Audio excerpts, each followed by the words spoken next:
Luggage নিয়ে হন্তদন্ত এই বাড়ি থেকে বেরিয়ে গেল, আর দাদা পেছন পেছন গেল। আমি শিওর মা, ওদের মধ্যে বড়সড় কোনো একটা অশান্তি হয়েছে। আরে যাবে কোথায় ও? আর তুমি বাধা দিলে না? আমি কি করে বাধা দিতাম?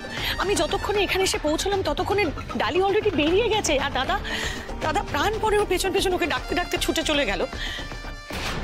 আচ্ছা, আমার মনে হচ্ছে দিস ইজ রিয়েলি উইয়ার্ড, কারণ বৌদি তো এরকম রাগারাগি করার মানুষই না। নিশ্চয়ই রক্তিম কিছু বলেছে, নর্মালি ও যেটা করে থাকে সব সময়।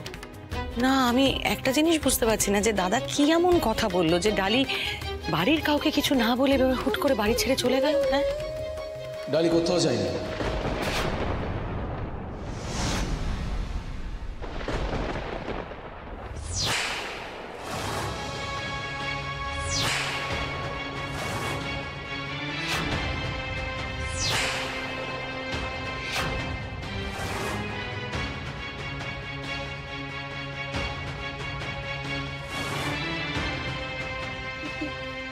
কিরে, কি অবস্থা? হ্যাঁ, কি হয়েছে?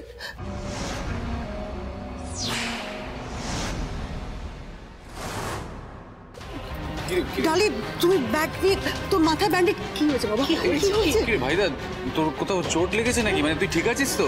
কিছু হয়নি, সামান্য একটু চোট আছে। আসলে আমি একটা অন্যায় করে ফেলেছি। হ্যাঁ, দোষটা রক্তিম বাবু।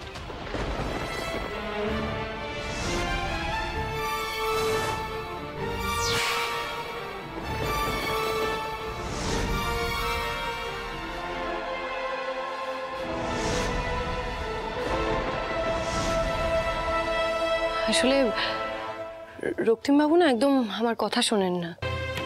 আমি এন্ট্রান্স পরীক্ষায় ফার্স্ট হয়েছি, তাই আমি বলেছিলাম আমি কিছুদিন দাতব্য চিকিৎসালয়ে থাকবো, ওখানে আবার কাজটা শুরু করব।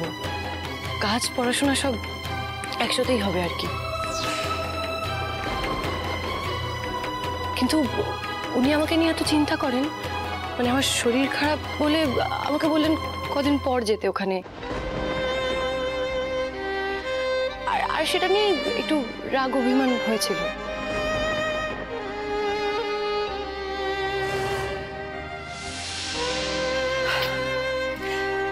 তা বললে হয়? তুমি না এই বাড়ির লক্ষ্মী, এই বাড়ি ছেড়ে যাওয়ার কথা একদম ভাববে না কোনোদিন। সত্যি কি এইটুকু কারণের জন্যই ডালি বাড়ি থেকে বেরিয়ে যাচ্ছিল, নাকি এর পেছনে অন্য কোনো কারণ আছে?